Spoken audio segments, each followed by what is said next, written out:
Mukunda jewellery హనుమకొండలోని అతిపెద్ద jewellery mart December 14న గొప్ప ప్రారంభం. నమస్కారం, వెల్కమ్ టు ఐ డ్రీమ్. ధర్మ మార్గం విత్ విజిత కార్యక్రమానికి స్వాగతం.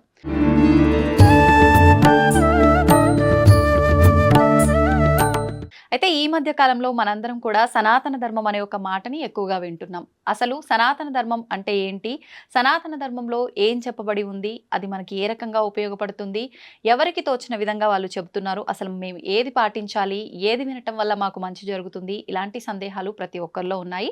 దీనితో పాటు ఎక్కువగా ఆధ్యాత్మిక మార్గంలో ఉన్నవాళ్ళు ఆహారం తినే విషయంలో ఎలాంటి జాగ్రత్తలు పాటించాలి, ఇలాంటి సందేహాలు కూడా చాలా మందిలో ఉన్నాయి. మరి ఇటువంటి సందేహాలన్నింటినీ కూడా మనం నివృత్తి చేసుకునే ప్రయత్నం చేద్దాం. ఈ విషయాలన్నీ మనకు తెలియజేయడం కోసం ప్రస్తుతం మనతో పాటు ఉన్నారు శ్రీ సంత్ సదానందగిరి 109 బాబా. ఇప్పుడు వారితో మాట్లాడి ఈ సందేహాలన్నింటినీ కూడా నివృత్తి చేసుకునే ప్రయత్నం చేద్దాం. నమస్కారం స్వామీజీ. హరి ఓం. స్వామీజీ, ఈ మధ్య కాలంలో ప్రతి ఒక్కరు కూడా సనాతన ధర్మం అని చెప్పి మాట్లాడుతున్నారు. నిజంగా అంటే ఒక్కొక్కరు ఒక్కొక్కటి చెప్పడం వల్ల అసలు ఏంటి సనాతన ధర్మం, ఈ ధర్మంలో ఏముంది, అసలు సనాతన ధర్మం అంటే ఏంటి అనే ఒక క్వశ్చన్ మార్క్ కూడా ప్రతి ఒక్కరిలో తలెత్తుతుందనే చెప్పాలి. నిజంగా అసలు సనాతన ధర్మం అంటే ఏంటి ప్రభుజీ? సనాతన ధర్మము అనేది ఒక భవనము అనుకుంటే దానికి 4 మహత్తర పునాది స్తంభాలు ఉన్నాయి, ఇంకా వేరే ఎక్కడా లేని విధంగా. ఒక స్తంభము వేదాలు, ఇలా చేయి ఇలా చేయకూడదు అని నిర్దిష్టంగా చెప్పే వేదాలు. రెండవది ఉపనిషత్తులు, ఈ మనుషుడు ఎవడు, జీవాత్మ పరమాత్మ అంటే ఏమిటి అనే విషయాల గురించిన బోధలు 1180 ఉండే ఉపనిషత్తులు కాలక్రమంలో లుప్తమైపోయి 108గా మిగిలినాయి. దానికి కొంతమంది ఒక తమాషా కథ చెప్తారు. రాముల వారు హనుమంతుల వారికి 1180 ఉపనిషత్తులు బోధించారు. ఆయన సూర్యుని దగ్గర విద్య నేర్చుకున్న మహానుభావుడు కాబట్టి అన్ని బుర్రలోకి ఎక్కాయి. మహాత్మా, యుగాలు మారుతాయి, ఎన్ని జనాలు బుర్రలోకి ఎక్కించుకోలేరు కదా అని అంటాడు. దాంట్లో నీకు ఇష్టం వచ్చినట్టు కొన్ని ఎన్నుకో అన్నాడు. హనుమంతుల వారు దాన్ని 108 ఉపనిషత్తుల కింద చెప్పి ఇచ్చారు. మనకు ఉన్నాయి ఇప్పుడు 108. శంకరాచార్యుల జమానా వచ్చేసరికి ఈ 108 ఉపనిషత్తులు కూడా వీళ్ళు పట్టుకోలేరు. నా ప్రస్థానత్రయంలో 10 ఉపనిషత్తులన్నా తెలుసుకున్నాడు చాలు అని ఆయన 10 ఉపనిషత్తులు పెట్టాడు. భగవద్గీత, బ్రహ్మసూత్రాలు ప్రస్థానత్రయంలో 2 అయితే 3వది దశోపనిషత్తులు. ఈ మూడిట్లో కొంచానికి కొంచెం ప్రవేశం ఉన్నవాడికే శంకరాచార్య పీఠాలలో ప్రవేశం. ఆ తర్వాత మిగతా జ్ఞానం అంతా వాళ్ళు బోధిస్తారు. అంతటి గొప్ప ఈ ఉపనిషత్తులు. అంటే ఆయన దాంట్లో గర్భోపనిషత్తు పెట్టలేదు. అది పెడితే మన వేదకాల పురుషుల శాస్త్రము ఎంత సైంటిఫికల్ అనేది తెలుస్తుంది. 108 ఉపనిషత్తులలో గర్భోపనిషత్తు అనేది ఒకటి ఉంది. అది ఆయన ఆయన పెట్టింది ఈశకేన కట ప్రశ్న ముండక మాండుక్య ఐతరేయ బృహదారణ్యక స్కందక అనే 10 ఉపనిషత్తులే పెట్టాడు. దాంట్లో బృహదారణ్యక అనేది పేరుకు తగినట్లు బృహత్ చాలా పెద్దది, చాలా చిన్నది ఓంకారం గురించి చెప్పే ఇది. నచికేతుని గురించి ఉండేది ప్రశ్నోపనిషత్తు. ఇట్లా అన్ని ఉపనిషత్తులు ఉన్నాయి. ఈ ఉపనిషత్తుల తర్వాత 18 ప్రధాన పురాణాలు. ఈ 18 పురాణాలు గుర్తు పెట్టుకునేదానికి ఒక మంచి శ్లోకం కూడా కొటేషన్గా పెట్టినారు. ఏం శ్లోకం? ప్రకారత్రయం మకారద్వయం, వకారత్రయం మకారద్వయం, అనాపకుష్కలింగాని ఏతాని 18 పురాణాన్ని అంటారు. ప్రకారత్రయం అంటే బ్రహ్మపురాణము, బ్రహ్మ వైవస్వత పురాణము, బ్రహ్మాండ పురాణం. భకారద్వయము అంటే భవిష్యత్ పురాణము, భాగవత పురాణం. వకారత్రయం అంటే వరాహ పురాణము, వాయు పురాణము, విష్ణు పురాణం.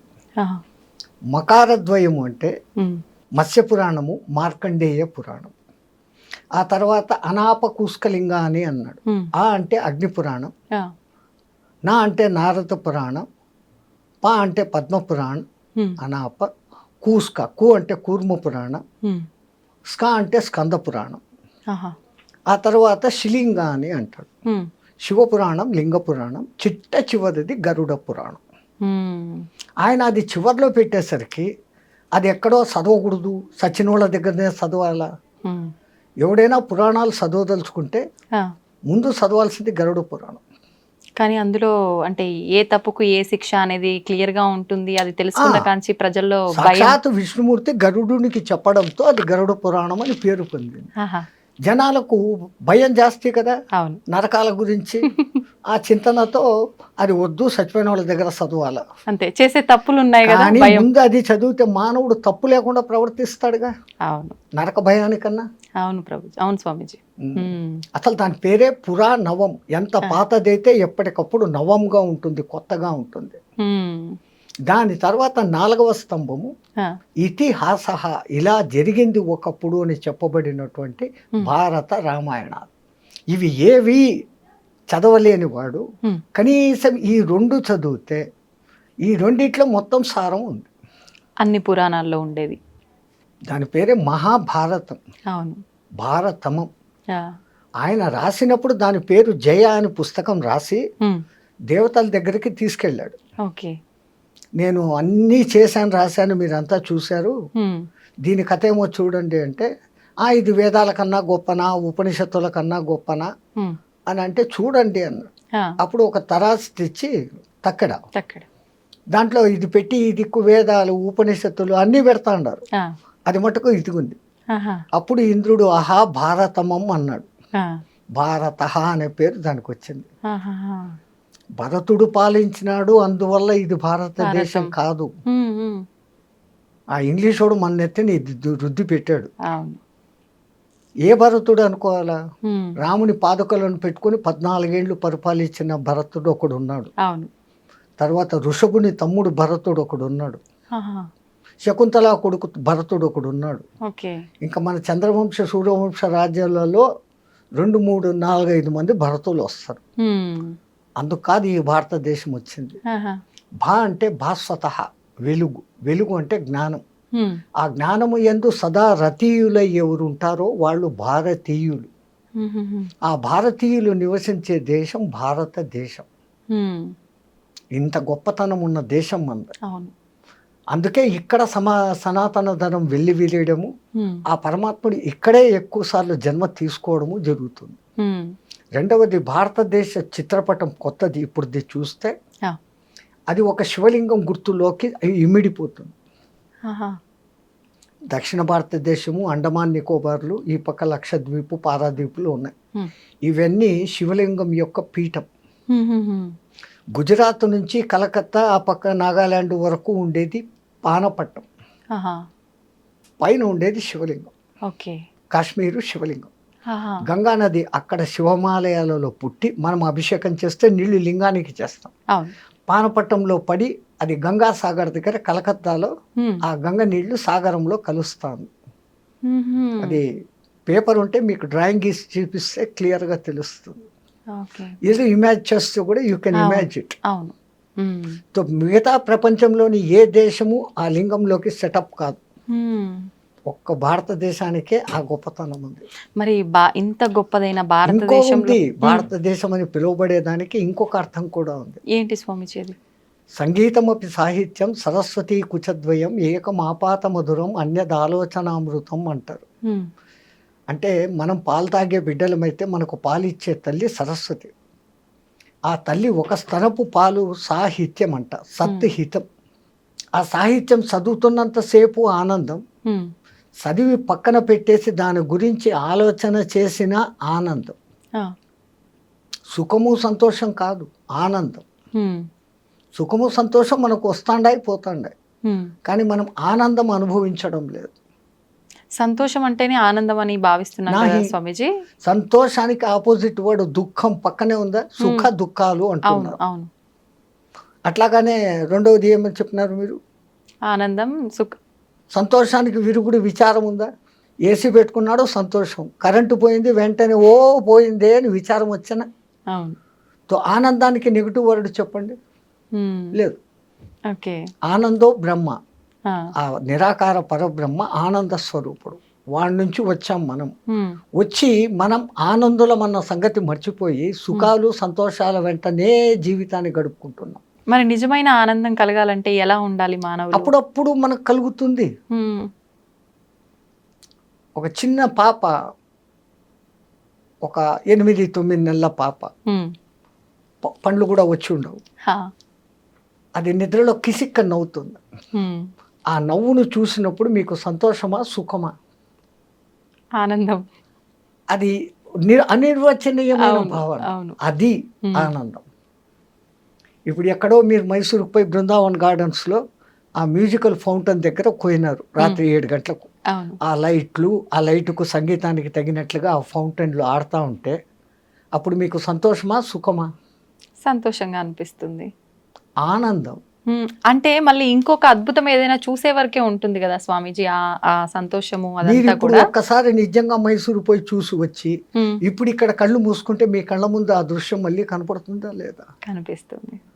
శివునికి ఒక్కడికే మూడో కన్ను కాదు తల్లి, మనకు కూడా ఉంది. మనం దాన్ని నేను అనుకుంటే మూసి పెట్టేస్తాం. Okay, okay. ఈ నేను వదిలి మనము అన్న భావనలోకి వస్తే ఆ. మనము నిజమైన ఈ మనము కాదు. ఆ. ఆ భావనలోకి వచ్చినప్పుడు ఆ కన్ను తెరుచుకుంటే హ్మ్. విశ్వమంతా ఆనందమయం. హ్మ్. తో సాహిత్యానికి ఆ శక్తి ఉంటే హ్మ్. సంగీతానికి ఇంకా గొప్ప శక్తి ఉంది. అవును. మంచి వేణునాదము, మంచి మృదంగనాదము, మంచి వీణానాదము హా. ఈ వింటూ ఉన్నప్పుడు మీకు తెలియకుండా ఇన్వాలంటరీగా మీ చెయ్యో తలో కాలో ఆడుతుంది. అవును. అంత మంచి సంగీతానికి 3 లక్షణాలు ఉంటేనే. హ్మ్. ఆ దిక్కుమాలిన విదేశీ డ్రమ్ మ్యూజిక్ కాదు, అది గుంటకాయలు డమాల్ డమాల్ అంటది, అవును, అవును. వెక్స్ వస్తుంది, హ్మ్. ఇయర్ డ్రమ్స్ పగిలిపోతాయి. అవును. కానీ మన సంగీతానికి హ్మ్. తను డోలే మను డోలే కోను బజాయే రే ఓ బాసురియా అని ఇట్లా నువ్వు ఊగుతాం. ఇన్వాల్వ్ అయిపోతాం తెలియకుండానే. అవును. కనీసం కాలో చెయ్యో ఏదో ఒకటి ఆడుతుంది. అంతే. మరి ఆ సంగీతానికి ఆ శక్తి వచ్చేదానికి హ్మ్. 3 లక్షణాలు ఉండాలి. ఆ. ఏంటవి? ఆ సంగీతం భావయుక్తంగా ఉండాలి, హ్మ్. సరి అయిన రాగయుక్తంగా ఉండాలి. అవును. భైరవి రాగము, ఆ శంకరాభరణ రాగము, ఏ రాగంలో పడితే ఆ ఇది వస్తుంది అనేది తెలిసి ఉండాలి. ఓకే. భావం బాగుండాలా, హ్మ్. రాగం బాగుండాలా, ఈ 2 బాగుంటే సరిపోదు, దానికి తగిన తాళం ఉండాలి. హ్మ్. ఈ భావ రాగ తాళాల మొదటి అక్షరాలే భారత. ఓహ్! అందుకే ఆ తల్లి సరస్వతి పేరు కూడా భారతి. ఆహా! అంత గొప్ప దేశంలో మనం మానవ జన్మ ఎత్తడమే ఒక గొప్పతనం అంటే ఆ ఆ జన్మ ఈ భారతదేశంలో జరగడం అనేది ఎన్ని జన్మల పుణ్యం చేసుకుంటే కలిగింది. హ్మ్. ఆ దిక్కుమాలినట్లు నేనేదో పాపిని అనుకోవడం కాదు. అవును. ఎంతో పుణ్యం చేసుకుంటే ఇక్కడ పుట్టాం, ఛాన్స్ ఇచ్చాడు ఆయన. హ్మ్. ఈ జన్మను మనం పూర్తిగా తరింపజేసుకోవాలి. హ్మ్. అట్లా రామాయణ భారతాలు ఇంట్లో పెట్టుకోరా, నువ్వు చదవకపోతే పోతే ఇంట్లో భారత రామాయణాలు పెట్టుకోని పథకాలం వాళ్ళు ఎందుకు చెప్పేవాడు అంటే ఏదో ఒక దినం దుమ్ము దులుపుతూ ఒక పేరు చదువుతావు, అర్థమవుతుంది. అవును. అంత అర్థంతో చెప్పారు. హ్మ్. భారత చరిత్ర అంటే మన భారత చరిత్ర. హ్మ్. కురుక్షేత్రం ఎక్కడో లేదు, మన మనోక్షేత్రమే కురుక్షేత్రం. అంతే. మనలో ఉన్న దుష్ట భావనలే కౌరవులు, ఆ. మనలో ఉన్న సద్భావనలే పాండవులు. హ్మ్. సద్భావనలు ఉన్నప్పుడు పరమాత్ముడు మన వైపుకు ఉంటాడు, హ్మ్. దుష్టభావనలు ఉన్నప్పుడు ఆ పైపై పోడు. ఆ. అదే కురుక్షేత్ర రణం. అయితే ఇప్పుడు మానవ జన్మ తీసుకున్నాము అంటే మీరన్నారు ఇందాక, నేను పాపిని అని చెప్పి ఆ భ్రమలోనే ఉంటుంటారు అని చెప్పి. నిజంగా అసలు ఒక జన్మ తీసుకున్నాను, ఇప్పుడు నేను ఒక భూమిపైకి వచ్చి ఒక జన్మ తీసుకున్నాను అని అంటే నేను అసలు పుట్టిన దానికి అర్థం ఏంటి అనేది నాకు నిజంగా ఎలా తెలుస్తుంది స్వామీజీ? ఇప్పుడు పుట్టిన దగ్గర నుంచి తల్లిదండ్రులు, తర్వాత కొంచెం పెద్దగా అవుతాం, చదువులు, బాధ్యతలు, తర్వాత పెళ్లి, పిల్లలు, మళ్ళీ ఒక కుటుంబం ఏర్పడుతుంది, వీటిల్లోనే కొట్టుమిట్టాడుతూ ఉంటాం. అసలు నా జన్మకు అర్థం ఏంటి అని అంటే ఏంటి అని చెప్పొచ్చు, ఎలా అప్పుడప్పుడు తెలుసుకోవచ్చు? అద్దంలో చూసుకొని అట్లా అనుకోకుండా ఆ. ఈ అద్దంలో కనపడుతున్న నేను అని పిలువబడుతున్న వాడిని ఎవడిని ఆ. చిన్నప్పటి నుంచి తల్లిదండ్రులు సునీత, సీత, రామయ్య, సుబ్బయ్య అని వాడిని పేర్లు పెట్టి పిలుస్తూ ఉంటే విని విని విని హ్మ్. నా పేరు ఇది అనుకుంటున్నాడు జీవాత్మ. అవును. అక్కడి నుంచి వాడు భ్రమలో పడి హ్మ్. నాకు అది కావాలా, నాకు ఇది కావాలా అని మొదలు పెడతాడు. హ్మ్. హ్మ్. నాది, నా వాళ్ళు అన్నది మమకారం, హ్మ్. నాది అన్నప్పుడు అహంకారం. అవును. ఈ రెండు వచ్చి కూర్చుంటాయి.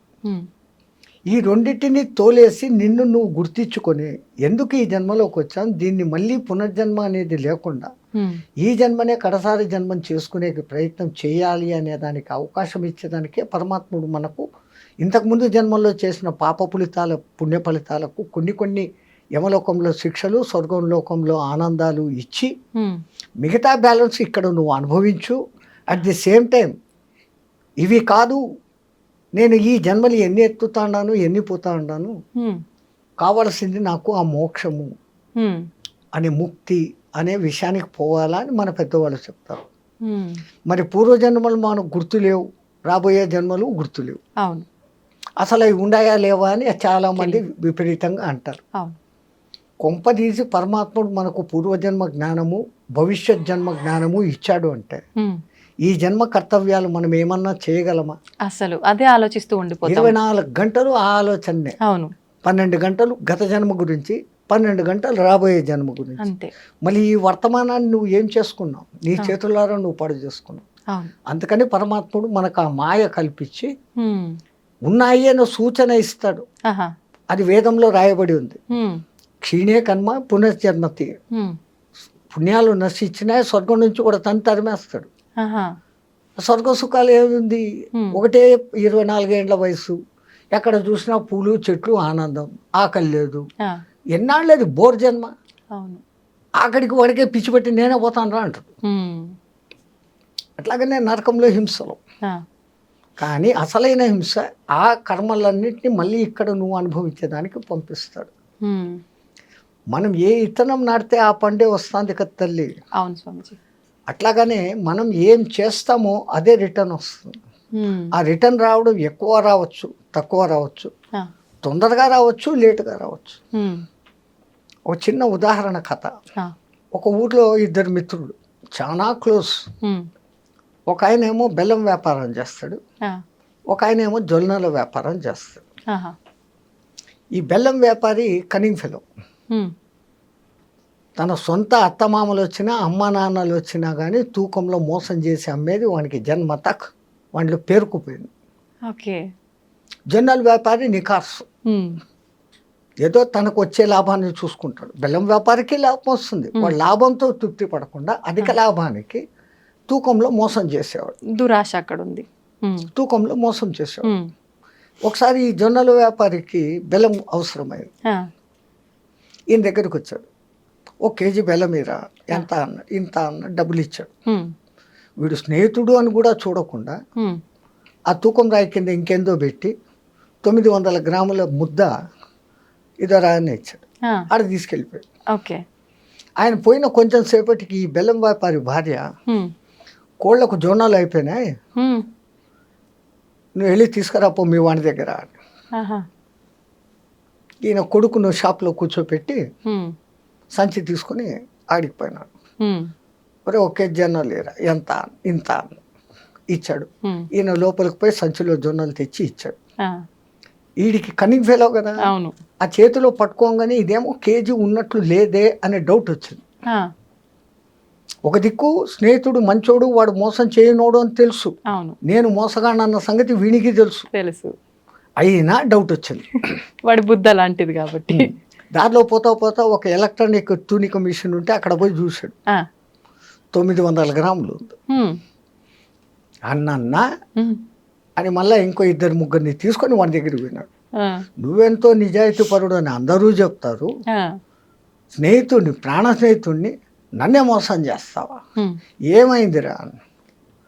ఏ 900 గ్రాములే ఉంది, నా తప్పేం లేదు, నువ్వు వచ్చి జొన్నలు అడిగే సమయానికి నా కేజీ రాయి కనపడలే, ఇంతకు ముందే నీ దగ్గర బెల్లం తెచ్చుకున్నా కదా కేజీ బెల్లము, ఆ బెల్లం ఆడపెట్టి తూకం వేసి ఇచ్చిన, నువ్వు ఇచ్చిన కేజీ నీకు ఇచ్చినాను.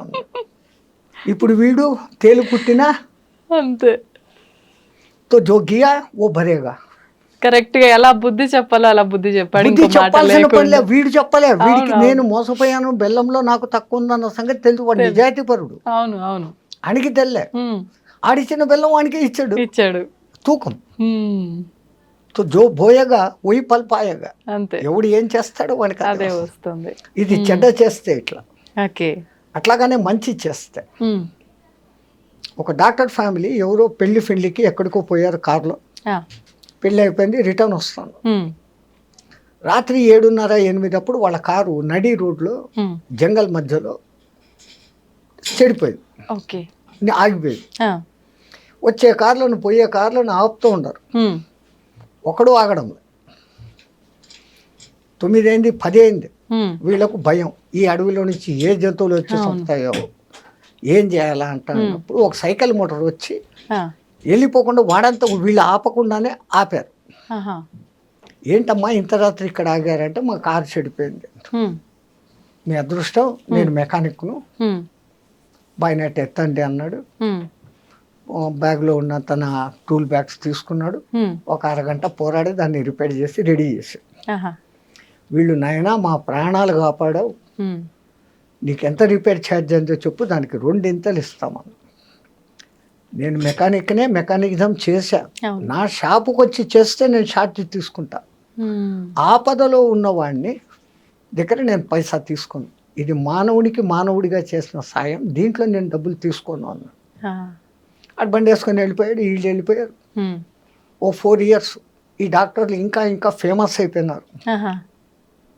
ఒకరోజు ఒక క్రిటికల్ కేసు వచ్చింది. వాళ్ళు ఆ కేసును చూడంగానే కనుక్కున్నారు, మాకు రిపేర్ చేసిన మెకానిక్ ఈడే అని. ఆయనకి యాక్సిడెంట్ అయ్యి తల ఛిద్రం అయిపోయాడు, బతికే ఛాన్సులు లేవు. వేరే హాస్పిటల్కి తీసుకుపోతే మేము చేయమని అంటే ఇక్కడికి తీసుకొని వచ్చారు. వీళ్ళు మంచి ఫేమస్ కదా. వాళ్ళు చూసి వాళ్ళ శాయశక్తులు అన్నీ ఉపయోగించి కోమాలోకి ఇంకా చచ్చిపోయినాడు అనుకున్న వాడిని ఎట్లాగో అట్లా లేక బతికిచ్చారు. ఒక 4 నెలల తర్వాత ఆయనకి మంచి స్పృహ వచ్చింది, బాగైంది ఆరోగ్యం. నన్ను ఇంత బాగా చేసిన ఆ డాక్టర్లను చూడాలా, నేను మెకానిక్గా బాగా లక్షలు సంపాదించుకున్నా, వాళ్ళు ఎంత ఫీజు అడుగుతారు, నన్ను ఇన్ని రోజులు ఐక్యూలో పెట్టిరి, అది చేసిరి, ఇది చేసిరి, ఇన్ని ఆపరేషన్లు చేసిరి, అసలు మళ్ళీ మనిషిని మామూలు చేసిరి. నా దగ్గర ఉన్నదంతా ఇచ్చి వాళ్ళ రుణం తీసుకోవాలా, వాళ్ళని ఒకసారి చూడాలా. వాళ్ళు 2 వచ్చారు. అయ్యా మీ ఫీజు ఎంత అయిందో చెప్పండి, దానికి డబుల్ నేను ఇస్తాను, నా ప్రాణాన్ని నిలబెట్టారు. నువ్వు చెప్పిన మాటలు గుర్తుండయా అన్నాడు. మీరెవరు అన్నాడు.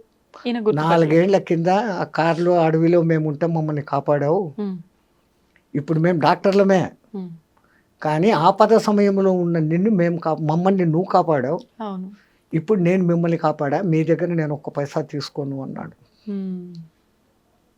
కర్మఫలాలు అంతే. అందుకే అంటారు ఏది చేస్తే అది వస్తాను, ఇందాక మీరు కూడా చెప్పారు, అది నిజమని అర్థం అవుతుంది దీన్ని బట్టి. ఇంకొక తమాషా కథ, ఇది నా కథలు కావు.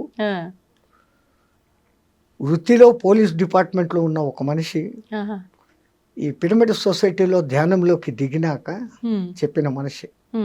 ఆ మహానుభావుడు ఇప్పుడు Tirupati SP, superintendent of police. Okay okay. ఆయనలో ఈ ఆధ్యాత్మికత ఉంది. ఆయన చెప్పిన 3వ కథ బాగా మంచి, ఈ కంప్యూటర్ ఇంజనీరింగ్లో తెలిసిన వాళ్ళు పెళ్లి చేసుకున్నారు. 2 నెలలే అయింది పెళ్ళి. ఒక దినం రాత్రి భోంచేస్తా ఉంటే ఒక దీనమైన గొంతు, గతి లేని పరిస్థితుల్లో అడుగుతున్నాను, నాకు ముందు ఇంత అన్నం పెట్టండి అని. భర్త ఇట్లా కిటికీలోంచి చూసినాడు, ఎత్తుగా చూడంగా బాగున్నాడు మనిషి.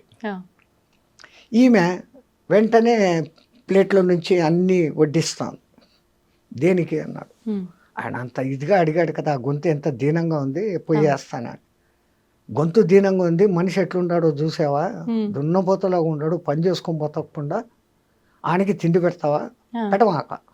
ఈ మాటలు ఆయనకి వినపడతాడు. వాడు అభిమానం ఉన్నవాడు, సత్య సచ్చినావు ఇంకా అడగకూడదు అని చెప్పేసి వెళ్ళిపోయాడు. కానీ వీళ్ళిద్దరి మధ్య గొడవ మొదలైంది. లావా సన్నమా కాదు, ఆకలి అన్నాడు, ఆయనకు పెట్టాలి కదా, మనకేమన్నా తక్కువనా, నీకు 1,00,000 జీతం నాకు 1,00,000 జీతము అంటే డాట్ బూట్ ఈ మాట పెరిగి మరుసదినం పొద్దునికంతా ఇద్దరు విడాకులు తీసుకునే సిద్ధమైపోయినా. ఇంత చిన్నదానికి తీసుకున్నారు కూడా. ఈయన ఊరు వదిలి వేరే ఊరికి వెళ్ళిపోయినాడు, ఆమె వేరే ఊరికి ట్రాన్స్ఫర్ చేయించుకునేది ఉద్యోగం. ఒక 6-7 months 8 months తర్వాత ఆమె ఇంకో పనిచేస్తున్న ఆఫీసులోకి ఒక పై ఆఫీసర్ ప్రమోట్ అయ్యి వచ్చాడు. ఈమె ఆమెకు కొంచెం లింక్ కుదిరింది. వాళ్ళిద్దరూ పెళ్లి చేసుకున్నారు.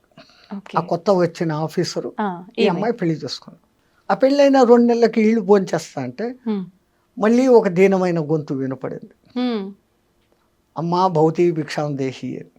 ఆ వెంటనే ఆ మొగుడు అన్నాడు, మనం రోజు తింటానే ఉన్నాం, ఫ్రిడ్జ్లో ఉండేది ఏదో ఇంత తింటాము, ముందు మన 2 ప్లేట్లలో ఉండేదే ముందు ఆయన కడుపు నిండా పెట్టు అన్నాడు. ఆ మొగుడు చూస్తే అట్లా, ఈ కొత్త మొగుడు ఇట్లా, దేవుడు నాకు సరైనది ఇచ్చాడు, వాడిని పంపించేశాడు, మంచిదైంది అని అనుకొని సంతోషంగా అంతా కట్టి అది తీసుకొని పోయి వేసేటప్పుడు వాడి ముఖం చూసింది. చూసేసి వేసేసి కళ్ళు మూసుకొని ఏడుచుకుంటూ వచ్చింది లోపలికి. కొంపదీసి ఈయన మొదటి మొగుడు. కనుక్కున్నారు. ఎందుకు ఏడుస్తాడావు, ఇమ్మన్నాను వేసినావు కదా, ఇంకేంది ఎందుకు ఏడుస్తాడావు అంటే, వాడు నా మొదటి భర్త అండి అన్నాడు. అయ్యో. ఈ నవ్వి ఎరిదానా, నేను కూడా నీకు గుర్తుపట్టావా అన్నాడు. ఎవరు అంటే, నేను ఆ పొద్దు భిక్షానికి వచ్చినోడిని. కర్మ సిద్ధాంతము తిరుగుతానే ఉంటది అయితే ఏదో రకంగా మన చుట్టూ. నాకు ఆ మహానుభావుడు చెప్పినప్పటి నుంచి ఎక్కడ పోయినా ఈ 3 చెప్తే మనుషులకు బుద్ధి వస్తుంది అవునవును అని ఆ మహానుభావుడి తరఫున చెప్తున్నాను. ఇది నా కల్పితం కాదు. ఓకే. నిజంగానే అలా జరుగుతుందంటారా స్వామీజీ? ఇది మనం ఒక ఉదాహరణగా ఇప్పుడు చెప్పుకోవడానికి. ఎంతమందిని మనం చూస్తున్నామ్మా, ఈ దిక్కుమాలిన లవ్ మ్యారేజ్లు చెత్తా చెదారం అని ఇప్పుడు వచ్చినాయి. అవును. పెళ్లి చేసుకుంటారు, 3 నెలలకంతా విడాకులు అంటారు. అవును. ఏమైతుంది మళ్ళీ అంటే, వీళ్ళకు లవ్ అనే అర్థం నిజంగా తెలియదు, ప్రేమ అంటే ఏమో తెలియదు. అప్పటికప్పుడు ఆ అట్రాక్షన్లకు లోపడతా అంటారు. అవును. వాని రూపమో రంగో చూస్తారు, లేక ఇన్కమ్ చూస్తారు. అంతే. ఆ తర్వాత వాని బుద్ధులు బయటపడినాక లబ్బదిప్పమంటారు. కానీ పాతకాలంలో ఎవడో తండ్రి ఎక్కడో ఊర్లో పిల్లని చూసి, ఒరే నీకు ఆ ఊర్లో పిల్లని చూసినాను, పలానా రోజులు పెళ్లి నాన్న అంటాడు వాడు. ఆయనకేమో యాంగ్జైటీ, ఆ పిల్లకు యాంగ్జైటీ, ముఖాలు చూసుకోరు. సరిగ్గా ఈ జీలకర్ర పెట్టే వరకు బట్ట అడ్డం కడతారు, అక్కడ ఆ ముఖం చూడరు. ఎప్పుడైతే ఈ చేతులు ఎత్తి ఒకడు జీలకర్ర పెట్టుకుని వీనికి అప్పుడు చూస్తాడు. ఆ చూపుల్లో అద్భుతమైన ప్రేమ పుడుతుంది. ఈ బెల్లం జీలకర్ర మన పెద్దోళ్ళు ఎందుకు పెట్టిస్తారు, దాంట్లో ఒక ఎలక్ట్రిఫికేషన్ ఉంటుంది. మీరు కావాలంటే సైంటిఫికల్గా టెస్ట్ చేసి బెల్లము జీలకర్ర బాగా దంచి దాంట్లో 2 వైర్లు పెట్టండి, మైన్యూట్ బల్బులు ఉన్నాయి కదా ఇప్పుడు, అవి వెలుగుతాయి. That much of minute current is there in జీలకర్ర బెల్లం పెట్టడం. సనాతన ధర్మంలో పెళ్లి సాంప్రదాయం సామాన్యమైంది కాదు. అక్కడ చదివే మంత్రాలు ఎంత గొప్పగా ఉంటాయంటే, 7 తరాల ముందు 7 తరాల వెనకలో సుఖపడాలని ఏమేమో చెప్పి బోధించి, మీకు పుట్టే సంతానం సుసంతానంగా ఉండాలన్నంత వరకు దాంట్లో ఉంటాయి. 5 రోజుల పెళ్లి, 7 రోజుల పెళ్లి అని చేసేవాడు. ఎప్పుడైతే ఈ చెయ్యి ఇక్కడ ఆ చెయ్యి అక్కడ పడుతుందో, శాస్త్రారం నుంచి ఈయన కరెంటు ఆమెకు, ఆయన కరెంటు ఈమెకు వస్తుంది. వాళ్ళిద్దరి మధ్య ఈ కొత్తదనం పోవాలా అని అదేందో బంతే ఆట, ఆ ఉంగరాలు బిందెలో వేసి ఆ కాళ్ళు తొక్కుడు, అది ఏందేందో చేస్తారు. ఈ సాంప్రదాయం అంతా ముందు నుంచే ఉందా గురుజీ? ఈ మాంగళ్యం తంతు అనేది ఈ మధ్య వచ్చింది. పాణిగ్రహణం, పిల్ల తండ్రి ఇమాం సీత మమసుత అని చెప్పేసి మంత్రం చెప్పి రాముడి చేతిలో పెడతాడు, నా సీత చెయ్యిని నువ్వు గ్రహించు అని. పాణిగ్రహణం, పాణి చెయ్యి, పాణిగ్రహణం, అది పెళ్ళైపోయారు. ఆ తర్వాత అగ్ని చుట్టూ 7 సప్తపది నడిపిస్తారు. 7 అడుగులు కలిసి నడుస్తే వాడు వీడైతాడు అనేది కాదు. 7 జన్మల బంధం మీ మధ్య ఏర్పడుగాక అనే దానికి 7 చుట్లు అగ్ని సాక్షిగా అది చూపిస్తాం. అప్పటి కాలంలో మీరు అన్నట్టుగా, అంటే మా తాతలు అమ్మమ్మలు ఆ కాలం నాటి వాళ్ళైతే ఇప్పటికీ అలా కలిసిమెలిసి ఉండే వాళ్ళు ఉన్నారు, మంచిగా చిలక గోరెంక లెక్క, ఎంత పెద్దవాళ్ళు అయినా సరే వయసులో. కానీ ఈ తరం వాళ్ళు మీరు అన్నట్టుగా ఆ పెళ్లి బంధాన్ని ఎంత చేయాల్సిన విధంగా చేసినా కూడా ఎందుకని కలిసి ఉండలేకపోతున్నారంటారు? ప్రాబ్లం. పాతకాలంలో ఆ యుగో లేదు. రెండవది, వాళ్ళు నా వాళ్ళు, నేను వాళ్ళకు కష్టపడి పెడుతున్నాను అన్న భావన వాళ్ళలో ఏ మూల ఉండేది కాదు. మీరు అన్నట్లు పాతకాలంలో అందరికీ ఆవులు ఉండేటి, లేదా గొర్రెలో బర్రెలో ఉండేటి. అవును. ఆ మహాతల్లి ఆ టయానికి లేచేసి వాటి ముందు పశువులు చాలా శుభ్రం చేసి ఇంటి ముందు కళ్ళాపి చల్లి ముగ్గులేసి ఆ రోజు చేయాల్సిన టిఫిన్కు ఇడ్లీ రుబ్బాలంటే రుబ్బి అవును. ఇడ్లీలు పొయ్యిలో కాల్చి చేసి ఈ ఉమ్. గ్యాసులు బోసులు గ్యాసులు లేవు. లేవు. అవును. ఆ పొగ కంట మస్ట అన్నిటినీ భరిస్తూ ఉమ్. ఆ బయట వంట పాత్రలు బయట వంట చేసే పొయ్యి వంట బయట పొగ ఇంట్లో పారాకూడదని ఇంటి బయట వంట ఉంటుంది. ఆ, వీళ్ళేమో ఇంట్లోకి రావాలా పోవాలా ఎన్నిసార్లు తిరుగుతారు. అవును, చాలా సార్లు. అంత తిరిగి అంత కష్టపడి ఉమ్. వాళ్ళకు పెడతా ఉంది. కాబట్టి ఆ తల్లి శరీరం అంత భద్రంగా ఉండేది. ఉమ్. ఇప్పుడు ఏమి అన్నిటికీ డుర్రు మిషన్, అంతే. మిక్సీ, ఇడ్లీలు, కుక్కర్, అదేందో గ్రైండర్, Grinder. బైండరు అన్నిటికీ వచ్చినాయి. సూర్యరశ్మి వంట మీద పడ్డం లేదు. అదే టైంలో. మూత పెట్టి అందులో కుక్కర్లో పెట్టి చెత్త తిండులు తింటున్నాం కాబట్టి ఈ రోగాలు, ఈ డిఫరెన్స్లు, ఈ ఈగో పెరిగిపోతున్నాం. ఆ. మనం తినే ఆహారమే మన మనస్సు. ఉమ్. సాత్విక ఆహారం తిన్నోడు ఉమ్. సాత్విక లక్షణాలతో ఉంటాడు. ఉమ్. వాళ్ళు ఎంత ప్రేమగా వండి పెడతారో ఆ అన్నంలో వాళ్ళ ప్రేమ కూడా కలిసి ఉంటుంది. కాబట్టి వాళ్ళ మధ్య ఆ అన్యోన్యతలు. ఉమ్. ఇప్పుడు నేను ఆఫీసు, నువ్వు ఆఫీసు, ఫోన్ చేయి, బగ్గర్లు వస్తాయి, కుక్కర్లు వస్తాయి, చెత్తలు అదేంటి అంటే కుక్కలో ఏంటేంటో తింటారు, అవి తిని వస్తా ఉంటారు. ఇంకా ఎక్కడ రోగాలు రాకుండా ఉంటాయి, ఎక్కడ ఈ అఫెక్షన్ ఉంది. ఉమ్. ఆమె ఈమెకు వండి పెట్టదు, అవును. ఆయన ప్రేమగా ఈమె కోసం ఏమీ తెచ్చిపెట్టడు. ఉమ్. ఈమె షాపింగు, ఆయన షాపింగు. ఉమ్. ఎవరికి వారు అన్నట్టుగా ఆ అయిపోయారు. కొడుకులను ఆయాకు అప్పచెప్పేసి వీళ్ళు డ్యూటీలు. ఆ. ఆయా తన ఇష్టం వచ్చినట్టు పెంచుతుంది. ఉమ్. అందుకే ఈ కాలం పిల్లల మధ్య ఆ ప్రేమానుబంధాలు లేవు. పాతకాలం కుటుంబంలో సమిష్టి కుటుంబాలు ఉంటాయి. అవును. ఒక చిన్న పిన్నవాడిని, వాడి మేనత్త, వాడు ఏమో మామ, ఇంకా వరుసలు ఉన్నాయి కదా. వరుసలు. ఇంతమంది ఒక్కొక్క ముద్ద తినిపిస్తూ ఎత్తుకొని లాలిస్తూ అంతమంది అఫెక్షన్లో పెరిగినోడు అవును. వాడు ప్రేమపూర్వకంగా పెరుగుతాడు. ఉమ్. ఈ గూండా బుద్ధులు వస్తుంటాయంటే వాడు లోన్లీనెస్ ఫీల్ అవుతాడు. That is no affection for him. వాడు అఫెక్షన్ కోరుకుంటాడు, ఉమ్. దాన్ని తీర్చుకునే దానికి హింస మార్గంలోకి దిగుతున్నాడు. ఉమ్. తన దీన్ని తృప్తిపరచుకునే దానికి మందులు, అదేంటి డ్రింకులు, పాడు ప్రదేశము. ఉమ్. ఆ క్షణిక సుఖానికి వాడు ఆనందపడిపోయి అదే ఆనందం అనుకుని దాంట్లో పడిపోతా అన్నాడు. ఓకే. ఓకే. మొదటి నుంచి మంచి అలవాట్లు ఉంటాయి. ఉమ్. ఆ ఇద్దరు తల్లిదండ్రులు, నాన్న ఇట్లా ఉండాలా, ఇట్లా చేయాలా, మన అమ్మ నాన్న ఇట్లా పెంచారు, మనం ఇట్లా ఉండాలా, ఇట్లా చేయాలా, ఉమ్. మన వంశం ఇది అని చెప్పుకుంటూ ఉంటాం. ఇప్పుడు తాత పేరు అడిగితే చెప్పలేని స్థితిలోకి వచ్చాం. అవును. ఎక్కడికి పోతాం? ఉమ్.